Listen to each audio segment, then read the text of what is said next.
So this is a video in response to another closure. I think it's PMT Music in the Newcastle area. Um, Another big shop that has fallen cropper in the recent trend of brick and mortar shops going away. Um, a lot of people suspect that it's just the online sales that's killing them, which is true to a point. However, I do think that brick and mortar shops have got into various practices that have done themselves in, irrespective of the competition online. But more on that later. The face of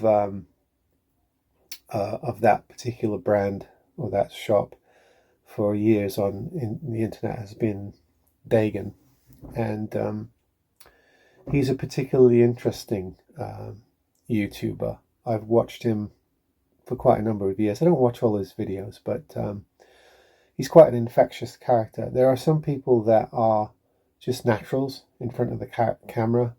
Um, you can just put a camera on them, and there's a certain magnetism, there's a certain charm. They don't even have to be scripted.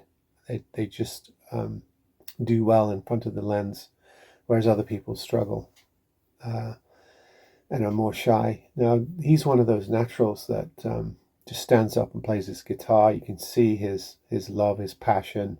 You can see the way he's grown into the channel.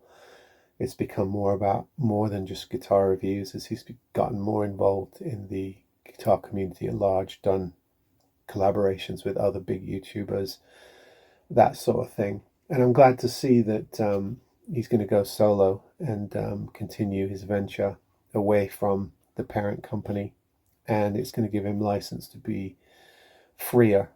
So I'm sad to see another big shop closing. It doesn't surprise me. We have one left in my area, and I'm just waiting for it to close. Every time I go in there, I can't afford anything. Everything's overpriced. I don't particularly think the setups are that good on the guitars.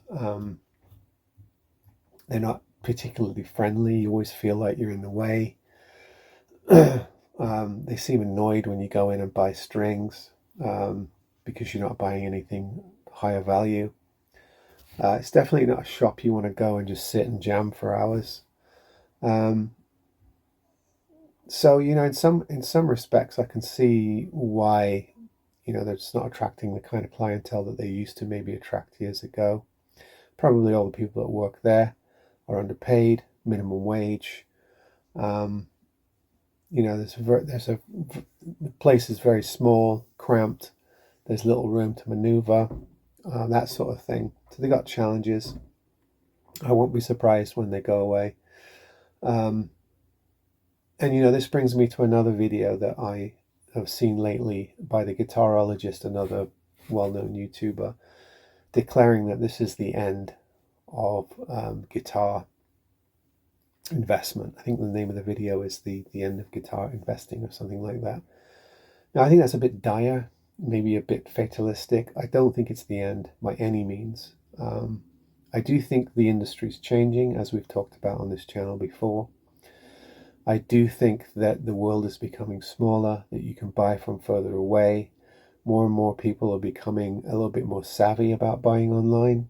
Not everyone. There's still, a lot of people that buy and have to return things because they don't know how to work on them.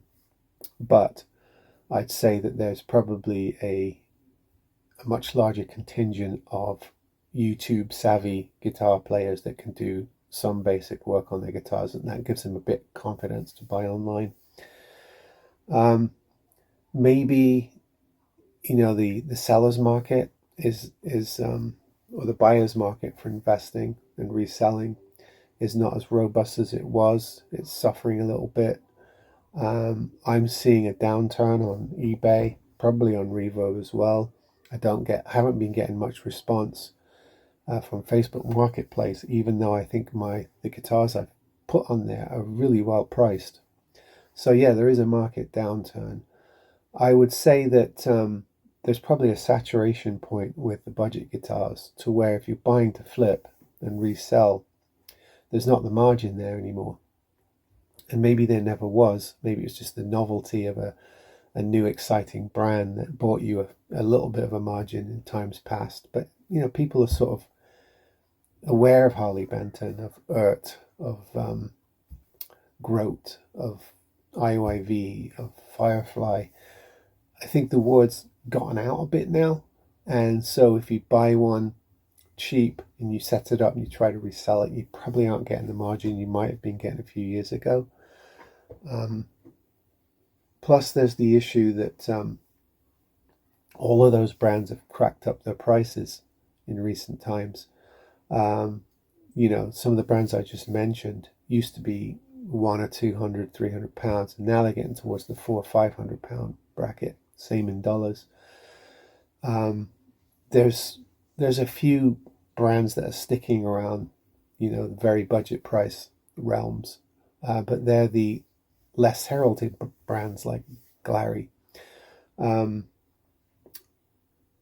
Particularly in the acoustic guitar world. I mean, if you're looking in the £100 to £200 range now, you're looking at some sort of third-rate branding, and you have to get a bit lucky to get anything that's decent, let alone resellable. There's maybe a bit of money if you can do repair. I mean, good quality repair. You can still pick up guitars that have considerable damage, and if you can repair them, particularly if they're older guitars or guitars of repute, you might be able to make some money that way. But yeah, it's getting harder for sure. It's absolutely getting harder. Is it the death? No, I don't think so. I think there are a lot of people still gobbling up any guitars of any kind of vintage, and still making a little bit of money on them. Maybe not as much, but there are still people hoarding, collecting, holding on to, and there will be for a while, and they'll always be resellers. So yeah, anyway, I think humans are just fatalistic by nature. We like to declare the end times all the time. Every generation thinks it's the last generation. Every generation of guitar players says it's over, and it just keeps continuing. I think we always over-exaggerate, how bad things are, how good things are, and the reality is a more middle ground. I mean, there are shifts in the market completely, and you have to rethink if you're buying to invest or resell, if you're buying online or from a brick and mortar shop, what kind of brands you're buying, what will retain value, what won't. That always changes. That always is a challenging sort of fluid dynamic, and I don't think that's changed. It's just become more difficult. Whether it eases up, who knows? However, it'll keep going. I've had a bit of a success buying slightly distressed guitars and fixing them up for resale, as well as reviewing on here. I'm finding a little bit of margin, not great, but enough to finance, a small side business. So yeah, I'd say keep going, be smart, be aware, and be open to change. But don't declare it's the end. It's just another phase beginning or ending. And you just have to adapt. So we'll keep doing that. All right, folks. See you next time.